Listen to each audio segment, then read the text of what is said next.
সকলকে আমার প্রণাম নমস্কার জানাই, আর ঠাকুর মা স্বামীজিকেও প্রণাম জানাই, ভক্তি জানাই, তাদের আশীর্বাদ প্রার্থনা করে আজকের প্রসঙ্গ, আজকে আমরা মাতৃ অনুধ্যান করব। আমরা সেই অনুধ্যান করি। আগের দিন আমরা ঠাকুরের কথা বলেছিলাম, আর মায়ের কথা যেদিন আলোচনা করেছিলাম আমরা দেখেছি যে মা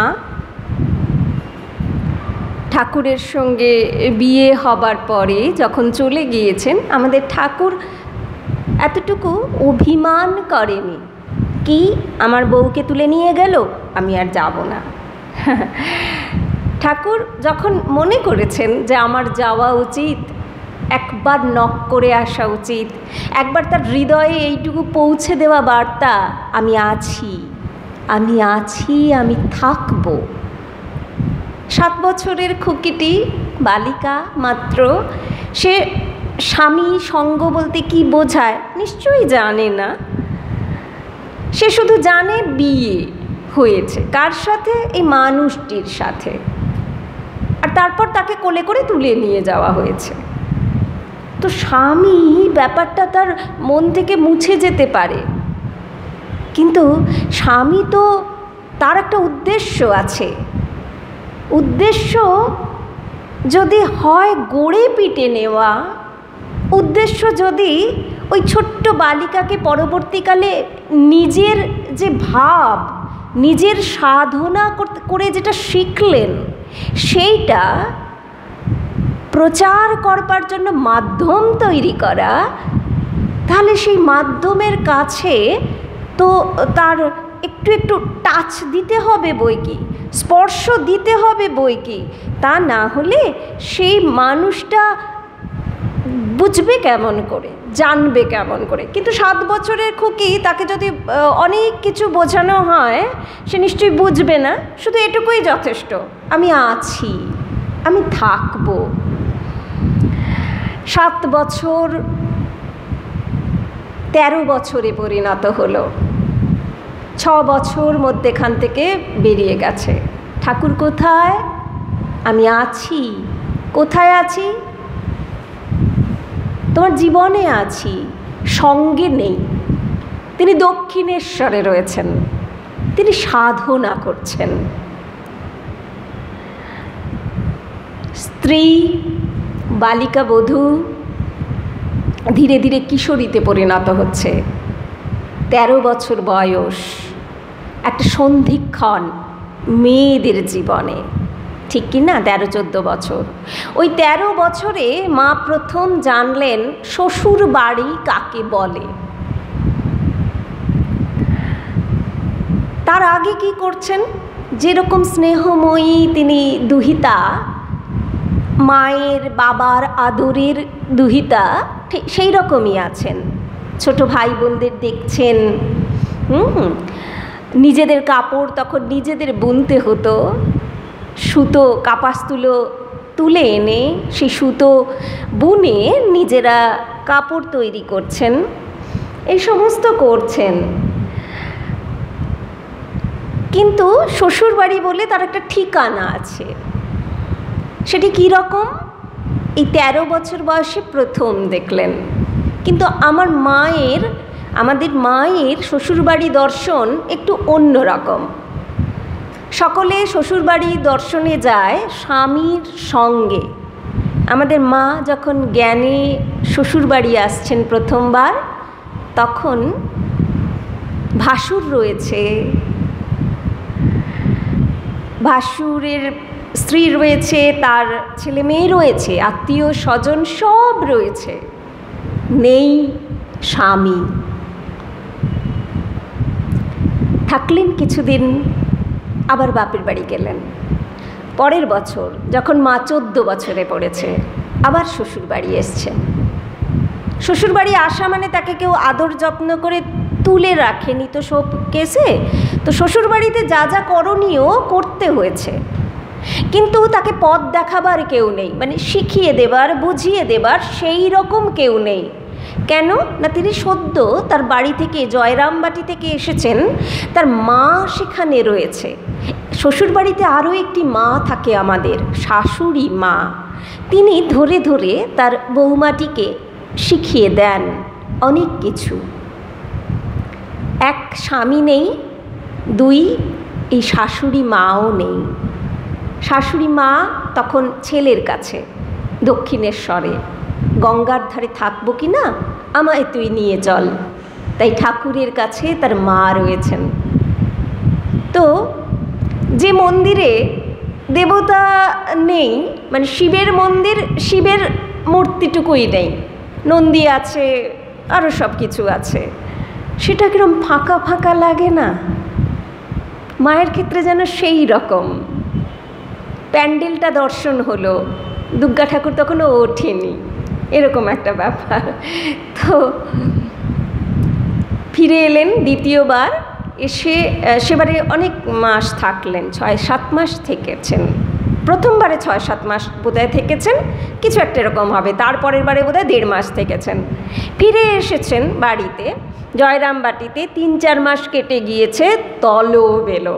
এবার তলবগার, এবার রাজার তলব এসেছে।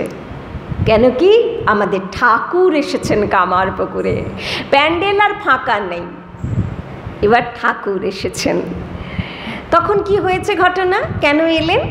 ওই অলরেডি তখন ভৈরবী ব্রাহ্মণী এসে গেছে ঠাকুরের জীবনে, আর ভৈরবী অনেক সাধনাও হয়েছে। আর ওই 64 তন্ত্র সাধনা করার পরে আমরা লীলা প্রসঙ্গে পেয়েছি, আবারও পাবো, মানে শুনবো যখন, তখন আমরা জানবো। এই 64 তন্ত্র যখন সাধনা করলেন ঠাকুর, তখন ঠাকুরের খুব শ্রী হয়েছিল, খুব সুন্দর স্বাস্থ্যোজ্জ্বল হয়েছিলেন ঠাকুর। মা বলেছেন যে মানে লুচির যে রং, সেই রকম রং ঠাকুরের, আর অপূর্ব সুন্দর। একটা মথুরবাবু একটা পিঁড়ে দিয়েছিলেন, সেই পিঁড়েতে বসে ঠাকুর খেতেন। তো ঠাকুরের এমন স্বাস্থ্য হয়েছিল, এগুলো মায়ের সাক্ষ্য, আমাদের মেনে নিতে হবে। তো ঠাকুরের এমন স্বাস্থ্য হয়েছিল যে ওই পিঁড়েটাতে ঠাকুর ধরতেন না। সেই ঠাকুর কালক্রমে যখন শেষ শয্যায়, তখন আমরা কঙ্কালসার শরীরটা দেখতে পাই। তাহলে কি পরিশ্রম করেছেন তিনি, মুটে মজুরের মতন তিনি পরিশ্রম করেছেন কেবলই আমাদের জন্য। যাই হোক, প্রসঙ্গে আসি। তো ঠাকুর এসেছেন ভৈরবী ব্রাহ্মণীকে সঙ্গে নিয়ে কামারপুকুরে, সঙ্গে রয়েছে ভাগ্নে হৃদয়, বেশ ভালো কথা। তো যখন এসেছেন তখন ঠাকুর ওই তলব পাঠিয়েছেন, ব্রাহ্মণী এসেছে, তুমিও এসো। 14 বছর বা এই 13-14 করতে করতে 15-16 বছরের কাছাকাছি আর কি, ষোড়শী তখন। সেই সময় প্রথম জ্ঞান তো স্বামী সন্দর্শন, তাই তো? প্রথম স্বামী দেখবেন, স্বামী কীরকম। তো এসেছেন মা। এবার কামারপুকুর জমজম করছে, কারণ কতগুলো বৈশিষ্ট্য আমরা দেখতে পাচ্ছি ঠাকুরের মধ্যে। এক, রসিক ঠাকুর, তিনি অনবরত রঙ্গ রসে মজিয়ে রেখেছেন কামারপুকুরকে।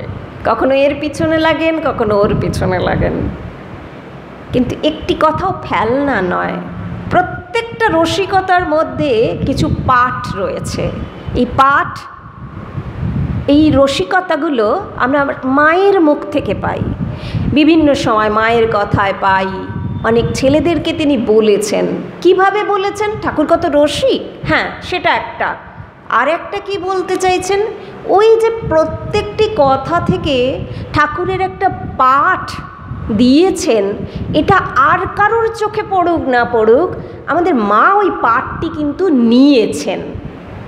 তো ভালো গুরু আর ভালো শিষ্য, ভালো গুরুর কোনো যদি কোনো শিষ্য সেরকম না থাকে, তাহলে সেই গুরুর কিন্তু গুরুত্বটা যে কোথায় হারিয়ে যায় আমরা কিন্তু বুঝতে পারি না। কিন্তু একজন যদি শিষ্য সেই রকম থাকে, তাহলে তাকে দেখে গুরু যে কী মাপের ছিল সেটা আমরা খানিকটা বুঝতে পারি। তো সকলে রঙ্গরসিকতা দেখেছে, আমাদের মাও দেখেছেন, সঙ্গে তিনি ওই পাঠটুকুও নিয়েছেন। এটা আমাদের শিখতে হবে। 2 নম্বর আরও কি, ঠাকুর ওই যে প্যান্ডেল ছিল, সব ছিল, শুধু দেব ছিল না, দেবতা ছিল না, এখন দেবতা এসেছেন। ঠাকুর কথামৃতর পাতায় বারবার করে বলছেন না যে নৌকাখানি জলের উপর দিয়ে তরতর করে এগিয়ে যাবে, কিন্তু নৌকার খোলের মধ্যে জল যেন না ঢোকে, তাহলেই সব গেল। ঠাকুর কি করছেন? ঠাকুর মাকে হাতে ধরে রান্না শেখাচ্ছেন। ঠাকুর কিসে কি ফোড়ন দিতে হয় তিনি শেখাচ্ছেন। আবার বলছেন যে ইয়ে করো, 5 ফোড়ন দিয়ে রান্না করো। কেমন করে 5 ফোড়ন দিতে হবে না, সে 5 ফোড়নের গন্ধ এমন বেরোবে যে শুয়োর পর্যন্ত গোঙাবে। এরপরেই আমরা দেখব ঠাকুরের পেটে কিছু সয় না, কিন্তু এদিকে খুব আছে যে মানুষটি কিছুই খেতে পারে না, যার এরকম অবস্থা, তিনি কিন্তু ওইটি বলছেন যে 5 ফোড়নটি দিতে হলে কেমন দিতে হবে না, তার এমনি দিলাম আর সঙ্গে সঙ্গে সব কিছু তার মধ্যে ঢেলে দিলাম, তা তেমন গন্ধ কি বেরোবে? অর্থাৎ যখন যেটি দরকার তখনই দিতে হবে সেটা। এই জীবনের ডোজ কখন কি দিতে হবে, একটু পেরিয়ে যাওয়া মানে 5 ফোড়ন পুড়ে যাওয়া। আমাদের সময়টা বৃথা চলে যাচ্ছে, সময়টা আমাদের বৃথা চলে যাচ্ছে। যখন যেটি দেবার সেটি দিয়ে নাও, দিয়ে নাও, তাহলে যেটি তৈরি হবে আমাদের জীবন, যেটা হবে সেটা হচ্ছে অপূর্ব, সেটা অপূর্ব হবে। তার গন্ধ এত দূর যাবে, শুয়োর গোঙাবে। মানে কি? শুয়োর গোঙাবে মানে একদম সুন্দর, অপূর্ব হয়েছে, এটা বলতে চাইছেন। তো যখন ঠাকুরকে বলা হচ্ছে যে আজকে 5 ফোড়ন নেই, তখন ঠাকুর বিরক্ত। ঠাকুর বলছেন সে কি, আমি জমিদার বাড়িতে থাকি, মথুর আমাকে বাবা বাবা বলে অজ্ঞান, আমার কাছে সোনার পাত্রে পায়েসের বাটি এসে জোটে। তখন তো মথুরবাবু প্রচণ্ড খাতির করে না, তো আমি যখন যা বলি ঠাকুর যা বলেন সেটা হয়। আমি সেই পায়েসের বাটি ছেড়ে দিয়ে এখানে এসেছি তোমাদের ওই 5 ফোড়ন দেওয়া খাবার খেতে, আর তোমরা কিনা 5 ফোড়ন ছাড়া আমাকে রান্না দেবে বলছো। ঠিক কথা। অর্থাৎ ভগবান কে, ভগবানের বৈশিষ্ট্য কি? ভগবানের বৈশিষ্ট্য হচ্ছে নিখুঁত। ভগবানের বৈশিষ্ট্য হচ্ছে নিখুঁত। নিখুঁত হবার প্রয়োজনীয়তাটা কি বলুন তো? আচ্ছা বেশ, আমি বাড়ি গেলাম, গিয়ে দেখলাম আমার রান্না হয়নি। আমি হয়তো রাত্রি 9টা-10টার সময় বাড়িতে ঢুকলাম, দেখলাম আমার রান্না নেই, আমার ঘরদোর সমস্ত অপরিষ্কার।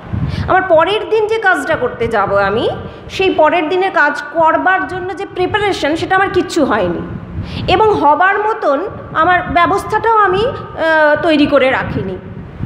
তাহলে কি হবে? মানে আমি উদ্বিগ্ন হব, আমার মধ্যে অ্যাংজাইটি তৈরি হবে, আমার মধ্যে মানে কি বলবো, আমি টেনশনে থাকবো, স্ট্রেস তৈরি হবে। কেন কি না, আমার চারপাশটা আমি গুছোতে পারিনি, চারপাশটা আমি গুছিয়ে রাখিনি, নিখুঁতভাবে কাজ করিনি। কিন্তু আমরা সবাই শান্তি চাই, আমরা স্ট্রেস দূর করতে চাই, আমরা টেনশন থেকে মুক্তি চাই, আমরা উদ্বিগ্ন হতে চাই না। অর্থাৎ আমরা শান্তি চাই, অপার শান্তি চাই, কিন্তু আমরা নিজেরাই অশান্তিটাকে ডেকে আনছি, সব অগোছালো।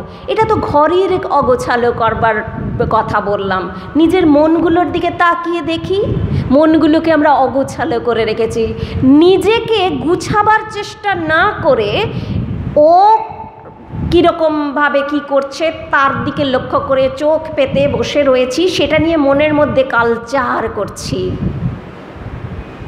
তার কি হলো, সে খারাপ কি ভালো, এই সবে আমরা আমাদের মনটাকে যে গুছানোর দরকার সেই দিকে লক্ষ্য রাখছি না। মনটার বাজে খরচ হয়ে যাচ্ছে, তাহলে এটা কিন্তু দেবভাব নয়। দেবভাব কোনটা? কোথাও নজর দিতে হবে না। মা বলছেন কাউকে দেখো না, নিজেকে দেখো, তুমি কমপ্লিট, তুমি গুছোনো, তোমার মনের মধ্যে কোথাও অগোছালো কিছু নেই তো।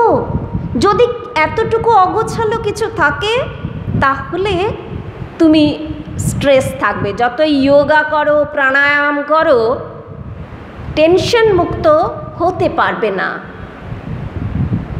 নিজের মনটিকে গুছো, নিজের দিকে ভীষণ একজন অবজারভার হয়ে অনবরত ম্যাগনিফাইং গ্লাস নিয়ে লক্ষ্য করো, আমি কি শারদানন্দজির মতো স্থিতপ্রজ্ঞ হতে পারছি?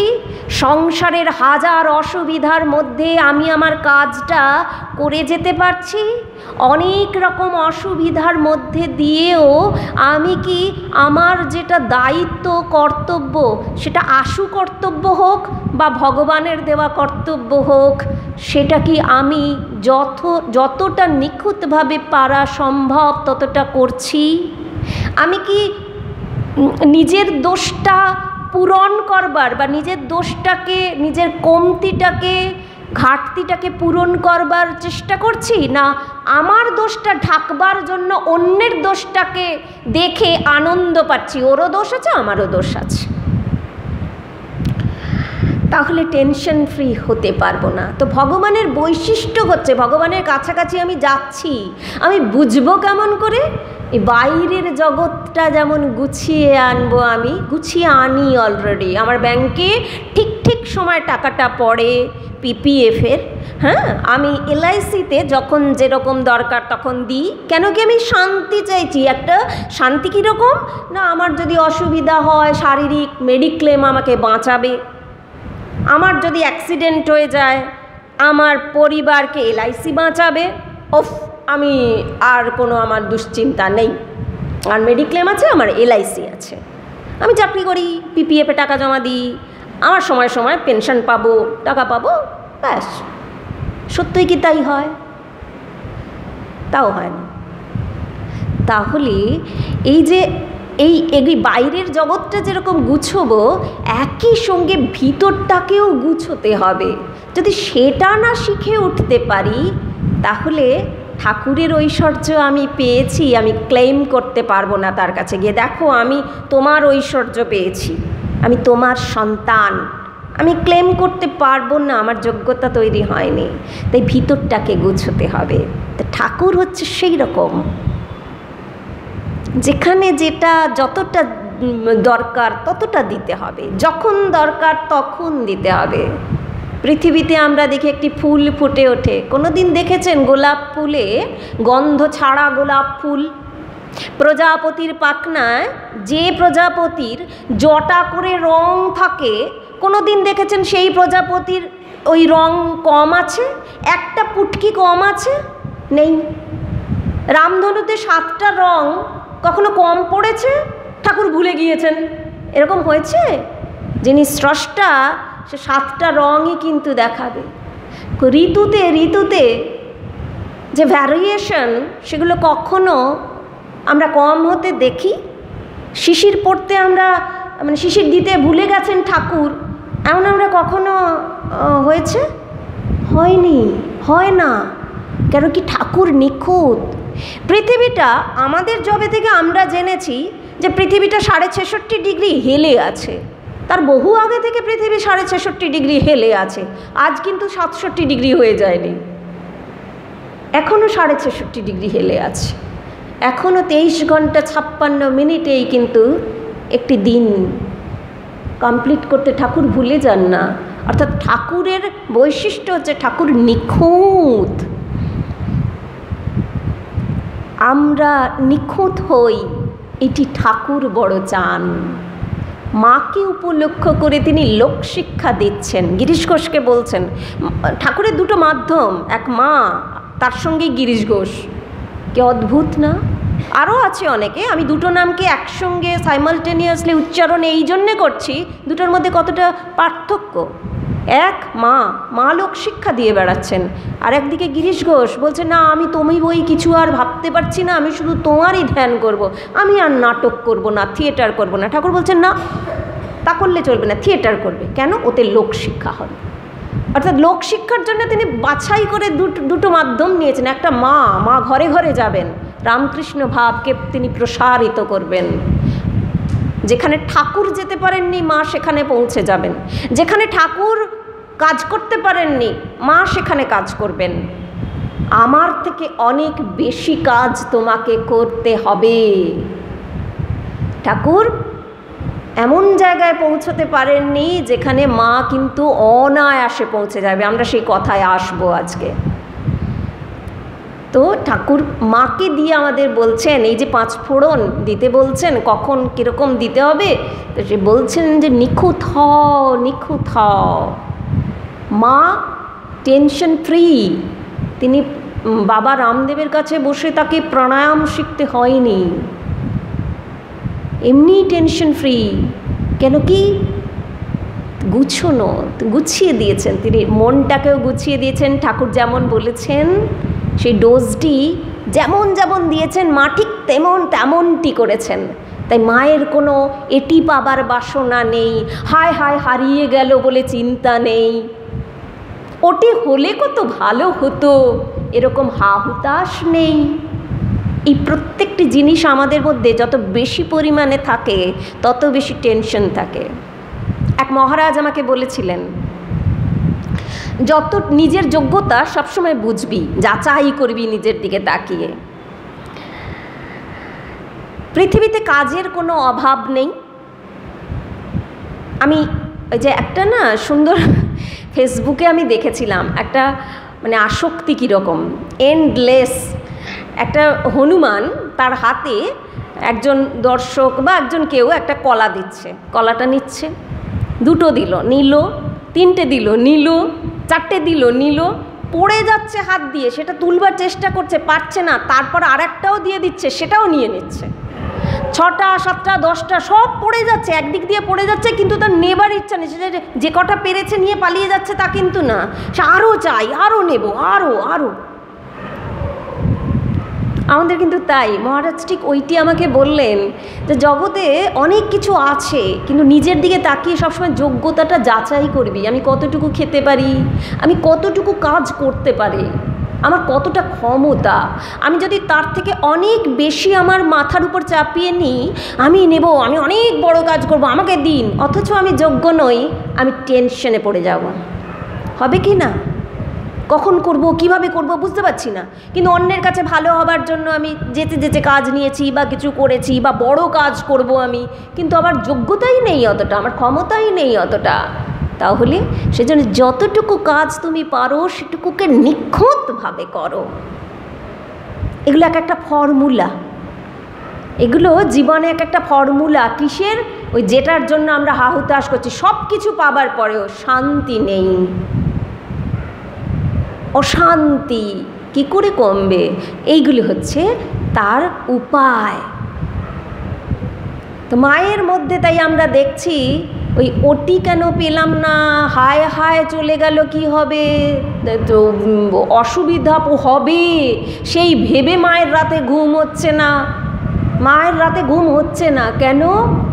মায়ের রাতে ঘুম হচ্ছে না কেন?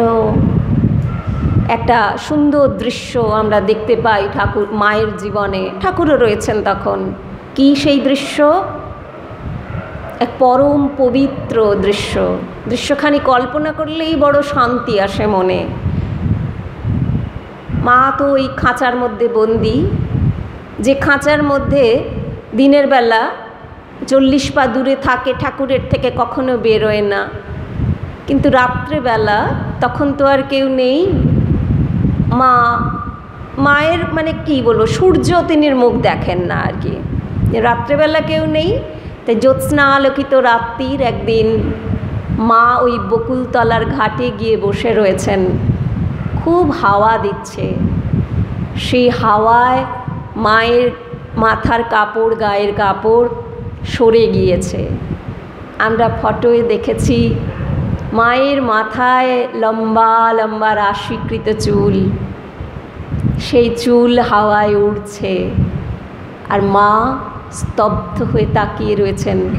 কিন্তু ওই যে খাঁচা, ওই খাঁচা কিন্তু বিন্দু সমা খাঁচা, তার উদাহরণ, তার কথা আমরা সবাই জানি। তো কত এরকম রাশি রাশি কথা মায়ের মনে অনুদ্বিগ্নতা উদ্বিগ্নতা তৈরি করতে পারতো, যে আমি কেন স্বামীর কাছে যেতে পারি না, আমি কেন স্বামী সঙ্গ করতে পারি না, আমি কেন স্বামীর সামনে বসে কথা বলতে পারি না, আমি কেন এইটুকু জায়গায় বন্দি কেন, এরকম হাজারো। আমার আরেকটু বড় ঘর হলে ভালো হতো, আরেকটু ছড়িয়ে থাকতে পারলে ভালো হতো। এই সব কিছু, অনেক কিছু হতে পারতো, প্রশ্ন নেই নেই নেই। তাই ওই জ্যোৎস্না রাতে মা একেবারে স্থির নিশ্চিন্ত হয়ে ওই পূর্ণিমার চাঁদের দিকে তাকিয়ে চুপটি করে বসে রয়েছেন। মা পরবর্তীকালে বলছেন, কি করছিলেন তখন তাকিয়ে? প্রকৃতির শোভা উপভোগ করছিলেন, হতে পারে। কিন্তু মা একটা কথা বলেছেন, যে আমি প্রার্থনা করছিলাম। কি প্রার্থনা করছিলেন? ওই যে সিচুয়েশন, ওই যে খাঁচা, ওই যে অনেক কিছু না পাওয়া, এগুলো একদিকে, আর তিনি প্রার্থনা করছেন কি, এই সবের উপরে গিয়ে যে ভগবান, ওই যে চাঁদ দেখছি, এই যে অপার সৌন্দর্যময়, দেখো তার মধ্যেও কলঙ্ক আছে, আমার মধ্যে যেন কলঙ্ক না থাকে, তুমি আমায় নির্মল করে দাও। নৌকার মধ্যে জল ঢুকেছে নাকি জলে নৌকা ভাসছে? জলেই নৌকা ভাসছে, এক ফোঁটা জল খোলের মধ্যে ঢোকেনি। তা আমরা যেখানে ছেড়ে এসেছিলাম আমাদের কথাখানি, ঠাকুর রান্না শেখাচ্ছেন, কার সঙ্গে কেমন ব্যবহার করতে হয় শেখাচ্ছেন, কোথায় গেলে কি করতে হবে ঠাকুর যত্ন করে করে তার এই ষোড়শী বধূটিকে বলছেন, শেখাচ্ছেন। অর্থাৎ ঠাকুর কি করছেন, এক কথায় বলতে পারি সংসারের যাবতীয় ব্যাপার স্যাপার সম্পর্কে শিক্ষা দিচ্ছেন, অর্থাৎ সংসার করা শেখাচ্ছেন। খুব অদ্ভুত না? ঠাকুর দক্ষিণেশ্বর থেকে এসেছেন, তিনি সাধনা করে এসেছেন, আর স্ত্রীকে কি শেখাচ্ছেন? সংসার করতে। কিরকম কন্ট্রাডিকশন লাগছে না? এবং এত কথা, আমার খুব মজা লাগে, এত কথা বলছেন যে ঠাকুরের আর মায়ের কথা শেষ হয় না। সন্ধ্যে থেকে সারাদিন অনেকজন মানুষ টানুষ, তাদের সঙ্গে কথা হচ্ছে, সব খাওয়া দাওয়া নানান কিছু হচ্ছে। সন্ধ্যে থেকে খাওয়া দাওয়ার পর ঠাকুর আর মা কথা বলছে, ঠাকুর বলে চলেছেন, মা একেবারে ঠাকুরের দিকে তাকিয়ে অপলক নয়নে শুনে চলেছেন মুগ্ধ চিত্তে।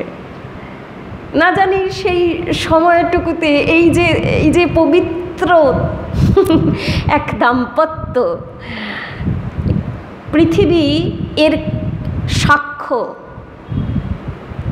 ঠাকুর একটির পর একটি কি কথা বলছেন আমরা সেগুলো তো জানি না, কিন্তু অনেক কথা বলেছেন মাকে, আর মা বসে বসে শুনছেন। আমরা আশা করতে পারি কেন, নিশ্চয়ই ভাবতে পারি যে ঠাকুর নিশ্চয়ই মায়ের সঙ্গে দক্ষিণেশ্বরের মথুরবাবু ভালো কি মন্দ, অথবা সেখানে জমিদারিতে কি খারাপ লোকজন আছে কি না, এসব কথা নিশ্চয়ই আলোচনা করেননি। তারই প্রমাণ আজকে মা এই অনেক কিছু বাধার মধ্যে, প্রতিবন্ধকতার মধ্যে দাঁড়িয়ে তিনি শুধু নিষ্কলঙ্ক হবার, নির্মল হবার প্রার্থনা করছেন। আমরা এত সব কিছু পেয়েও কখনো এই রকমভাবে নির্মল হবার জন্য প্রার্থনা করি ব্যাকুল হয়ে? আমরা তার জন্য বরং প্রার্থনা করি, ওটা পাইয়ে দাও না ঠাকুর, ওইটুকু শুধু করে দাও তুমি। আমরা এই রকম প্রার্থনা করি। তো ওই যে ঠাকুর আর মা বসে বসে রাত জেগে গল্প করছেন। রাত জেগে কেন বলছি না, রামলাল দাদার যে বাবা, তিনি এসে বলছেন রাত হয়েছে, ঘুমোতে যাও। ঠাকুর মিটমিট করে হাসছেন, মিটমিট করে হাসছেন। তা চলে গেল দাদা। ঠাকুর আবার গল্প করছেন।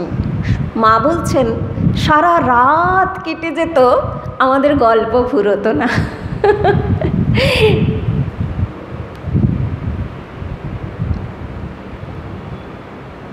কি জাদু কাঠিটি বলিয়েছেন সেটা বোঝা যায়, মায়ের পরবর্তী জীবন আমাদের সাক্ষ্য দেয়। যাই হোক, তো এই যে এত কিছু ঠাকুর শেখাচ্ছেন মাকে, কিন্তু মাছের মাথা খাবো আমি, তারপরে করে দাও, তারপরে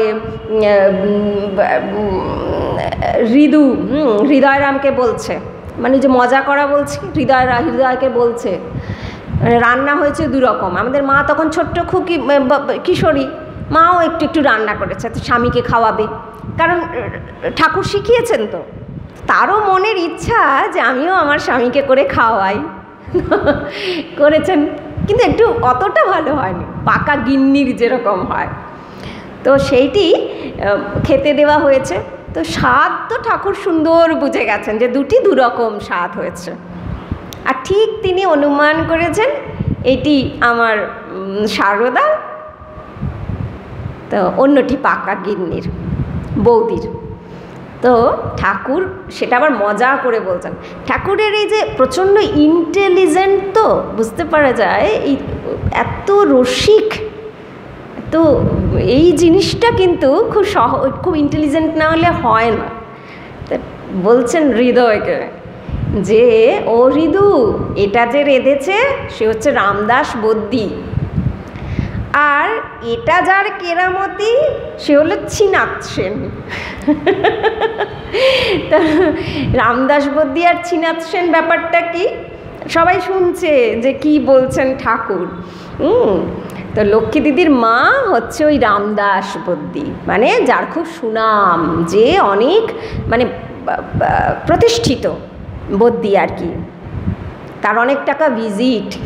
আর শ্রীনাথ সেনকে সে পাশ করা না, হাতুড়ে ডাক্তার, কিন্তু যে কেউ ডাকলে চটচট করে চলে আসে, আসতে বাধ্য, তারও তো পয়সা দরকার।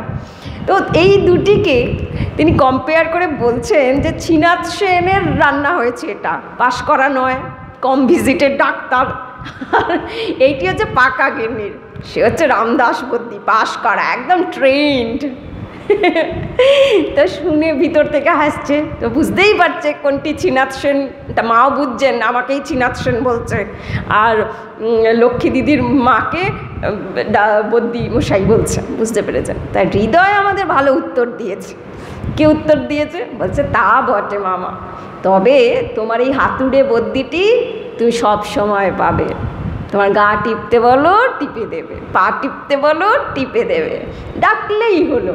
কিন্তু রামদাস বদ্যি, তার অনেক টাকা ভিজিট, তার এও রয়েছে, সে কি যখন তখন আসবে?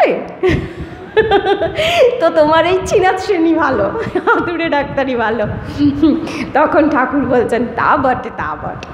তো এই একটা দিন বাবা তিনি সাধনা করে এসেছেন, সবসময় গম্ভীর, সবসময় তিনি ঠাকুর ঠাকুর করছেন, এমন কিন্তু না, একবারে রসে বসে সবাইকে ভরিয়ে রাখছে, তাই না?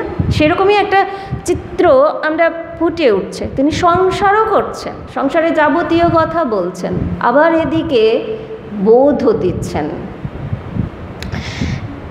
মা এই গোবর দিয়ে, 16 বছরের মেয়ে, গোবর দিয়ে যখন যেরকম ট্রেন্ড নিকোচ্ছেন দেওয়াল, আর ঠাকুর ভোর থেকে উঠেই মোটামুটি লেগে পড়েছেন, এর ওর পিছনে লাগছেন, খুনসুটি করছেন, এই সমস্ত করছেন। মা শুনছেন, উপভোগ করছেন ঘরের ভিতরে। হঠাৎ ঠাকুরের কি মন হলো, এবার তিনি মায়ের পিছনে পড়লেন, এসে বলছে যে তুমি তো অনেক কিছু করেছো, ঘাঁটাঘুঁটি করেছো, মায়ের সঙ্গে থেকেছো, অনেকগুলি ভাই বোন ইয়ে করেছো, আর সব অনেকগুলো মরেও গেছে, সেই শোকতাপও পেয়েছো, ওইসব আর কি দরকার? তুমি যদি এমনিই থাকো তাহলে যেমন আছো মা ঠাকুরনটি সেরকমই থাকবে মা ঠাকুরনটি। মা চুপচাপ শুনছেন, নেতা বোলাচ্ছেন শুনছেন, নেতা বোলাচ্ছেন শুনছেন। ঠাকুর কিন্তু সেটি চাইছে না, আমার নিষ্প্রিয় বাপ ঠাকুর মোটেই চাইছেন না। ঠাকুর আমাদের খুনসুটি করি, যার পিছনে লাগছে সে যদি রিয়াক্ট না করে আমাদের ভালো লাগবে? মোটেই লাগবে না। আমরা তো চাইবো যাতে সে রিয়াক্ট করে, বিরক্ত হয় বা কিছু। ঠাকুর চলে যাচ্ছেন, দাঁতন করতে করতে বাইরে যাচ্ছেন, আবার খানিকক্ষণ পরে আসছেন, আবার এসে বলছেন যে হ্যাঁ আবার তোমারও মরে যাবে, তখন ওই ছেলে হলে কোমরে তুমি এখন গোট বেঁধে নাচছো, তখন ওই মাটিতে পড়ে গড়াগড়ি দিতে হবে সেই মাটিতেই। কি দরকার? মরে যদি যায়। মা বলছেন 100 বার খালি যাচ্ছেন আসছেন না, ছেলে মরে যাবে, তাহলে কি হবে, কি দরকার, এই বলেই যাচ্ছেন। তখন মা আস্তে আস্তে ঘুমটার আড়াল থেকে বলছেন সবগুলোই কি আর মরে যাবে? এই রিয়াক্ট করেছে, প্রচণ্ড মজা লেগেছে। ঠাকুরও বলছে মহানন্দে, বিরক্ত হয়নি কি? আমি বলছি আমার বউ আমার অন্য কথা বলছে, আমার বিরুদ্ধাচরণ করছেন, তা কিন্তু না। ঠাকুর প্রচণ্ড মজা পেয়েছেন, প্রচণ্ড আনন্দ পেয়েছে, অর্থাৎ কি না আমি রিয়াক্ট করাতে পেরেছি। এবং তখন ঠাকুর বলছেন ওরে জাত সাপের ন্যাজে পা পড়েছে রে, জাত সাপের ন্যাজে পা পড়েছে। আমি বলি বা সরল সাদাসিধা মানুষ, পেটের মধ্যে সব আছে, হ্যাঁ, বলে কিনা সবগুলো কি আর মরে যাবে? বলে এমন চিৎকার চেঁচামেচি করে পাড়া জাগিয়ে ঠাকুর হই হুল্লোড় করতে লেগেছেন মায়ের কথাটা নিয়ে। আর মা সেখানকার বউ, এই বোধহয় 4 বার আসা। মা তো লজ্জায় একেবারে নেতা মেতা নিয়ে ঘরের মধ্যে ঢুকিয়ে সে দিয়েছেন আর কি। তো এই যে এত সব কিছু খুনসুটি বটে, এই বোধটা দিতে ভুলছেন না। অর্থাৎ প্রতিটি কিছুর মধ্যে ঠাকুরের পাঠ চলছে। রাখিস মা রসে বসে, আমাকে তুই রসে বসে রাখিস, একঘেয়ে করিস নি। তো যেখানে যেরকমভাবে পৌঁছে দেওয়ার দরকার ঠাকুর ঠিক পৌঁছে দিচ্ছেন। যার মন নিতে পারে সে নিতে পারে। তো কি শিখলেন মা, কি নিতে পারলেন তিনি? এই যে আমরা একটা কথা বলছিলাম যে ঠাকুর বলছেন আমার থেকেও বেশি করতে হবে তোমাকে।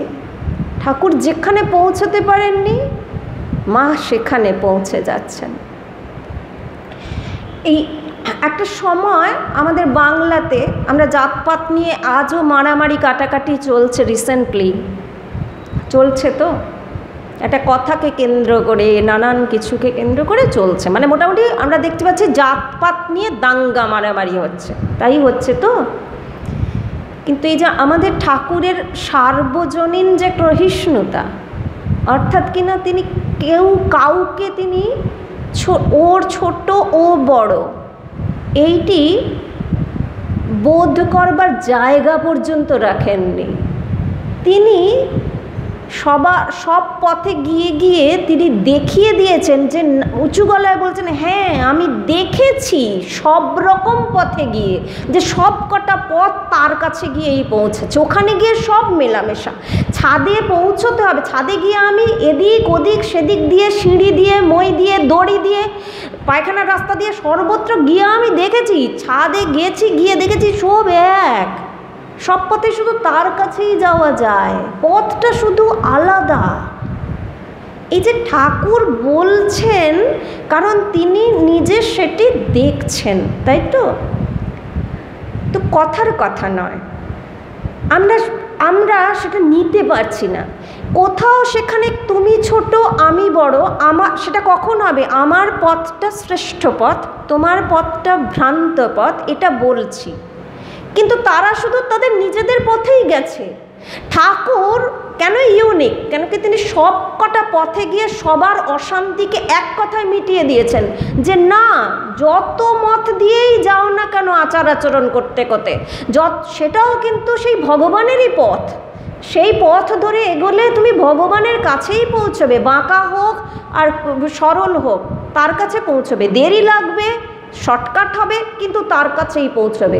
অতএব তোমার আর আমার মধ্যে কোনো পার্থক্য নেই, আমরা সবাই যাত্রী। তাহলে মারামারি কিসের? মারামারি কিসের? একেবারে সব মারামারি এক জায়গায় তিনি থামিয়ে দিয়েছেন।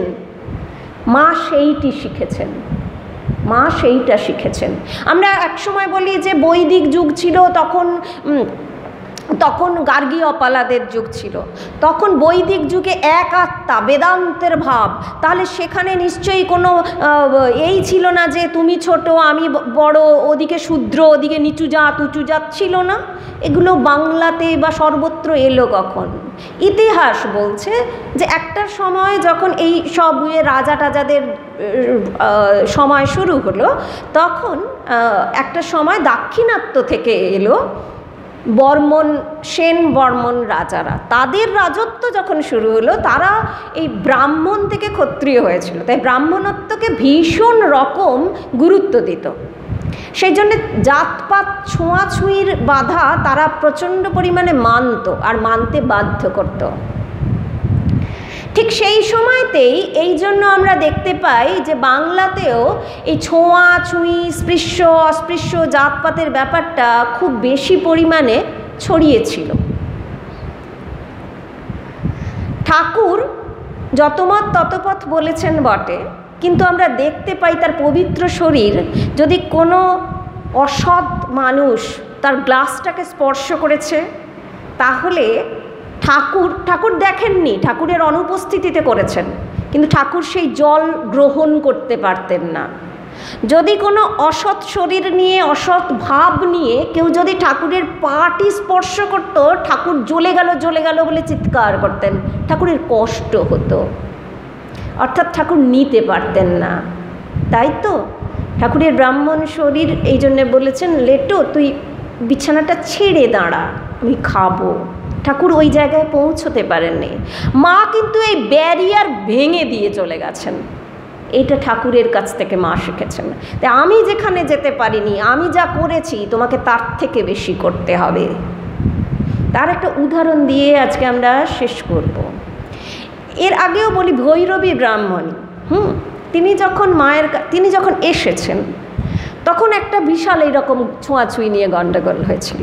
কি সেই গণ্ডগোল? না, হৃদয় রয়েছে সঙ্গে, আর আমরা চিনু শাঁখারিকে চিনি, যিনি ঠাকুরকে খুব মানতেন। এই চিনু শাঁখারি নিচু শ্রেণীর মানুষ, ঠাকুর গিয়েছেন তার স্যাঙাত, তাই নেমন্তন্ন করা হয়েছে। ভৈরবী ব্রাহ্মণী নিজে তাকে খাবার দিচ্ছেন, তার এঁটো কাটা পরিষ্কার করবেন বলছেন। হৃদয় এসেছে, এসে বলছে যে তুমি ব্রাহ্মণী, তুমি শূদ্রের এঁটো কাটা স্পর্শ করবে? তুমি থাকবে কোথায়? অনাচার, এটা হতে দেব না। ভৈরবী ব্রাহ্মণী বলছে ও ভক্ত মানুষ, ওর অস্পৃশ্য বোধ বলে কিছু নেই। বলছে না, করতে পারবে না। তাহলে থাকবে কোথায় আমি দেখব? বলছে আমি করব। বলছে থাকবে কোথায় আমি দেখব। তখন কোথায় থাকবে, কোথায় শোবে? তখন ভৈরবী ব্রাহ্মণী বলছে আমি মা মনসার থানে গিয়ে শুয়ে থাকবো। বলছে দেখবো তুমি কেমন পারো। বলে একটা ঢিল তুলেছে হৃদয়, তুলে ছুঁড়ে মেরেছে ভৈরবীর দিকে তাক করে। ভৈরবীর মাথা ফেটে রক্ত বেরোচ্ছে। চিনু শাঁখারির এঁটো কাটা সেদিন আর পরিষ্কার করা হয়ে ওঠেনি ভৈরবী ব্রাহ্মণীর। কেন?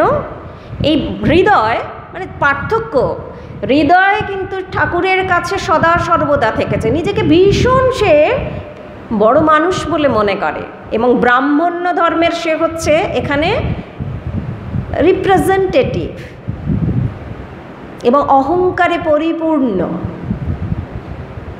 তো সে ভৈরবী ব্রাহ্মণীকে এই সাজা দিল, আর ভৈরবী ব্রাহ্মণী কিন্তু সেটি করতে পারল না। এটা সেই সময়কার একটা চিত্র, অসম্পূর্ণ থেকে গেল।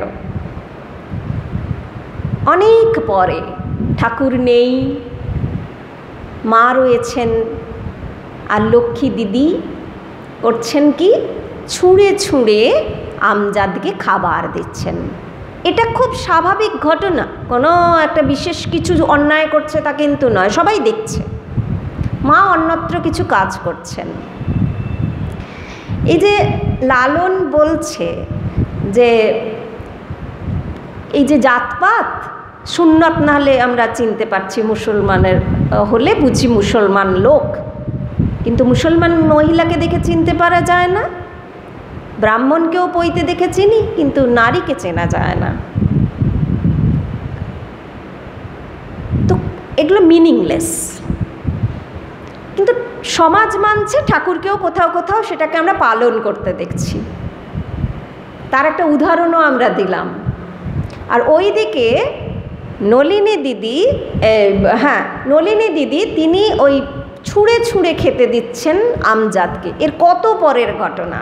মা কাজ করছিলেন, হঠাৎ দেখতে পেয়েছেন, দেখতে পেয়ে বলছেন, ও কি হচ্ছে নলিনী, অমন করে কি খেতে দিতে হয়, বলে দৌড়ে এসেছেন।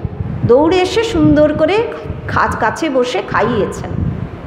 সেদিন ভৈরবী ব্রাহ্মণী যেটা করতে পারেননি, সেদিন যেটা অসম্পূর্ণ থেকে গেল, মা কিন্তু অনায়াসে করে দিলেন। এইটি শিখলেন রামকৃষ্ণের স্কুলে বসে, তার পাঠ নিয়েছেন তার এই বধূটি। তারপর শুধু তাই নয়, তার এঁটো কাটাটাও তিনি পরিষ্কার করছেন। উত্তর হচ্ছে, জিজ্ঞাসা করছে নলিনী দিদি, ছি তুমি মুসলমানের এঁটো কাটা পরিষ্কার করছো? এখন কিন্তু শূদ্রও নয়, হিন্দুর ঘরের লোকও নয়, মুসলমান, এঁটো কাটা পরিষ্কার করছো, তোমার জাত যাবে যে।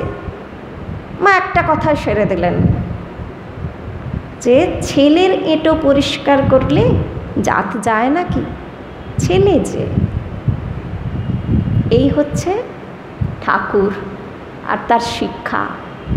তার সংসার শিখেছেন, সংসার শিখিয়েছেন, কিন্তু সংসারের মধ্যেকার ভজকট সেটিকে বাদ দিয়ে মনটিকে রাখতে বলেছেন। জয় ঠাকুর, জয় মা। তাদের শিক্ষা আমাদের সঙ্গে থাকুক।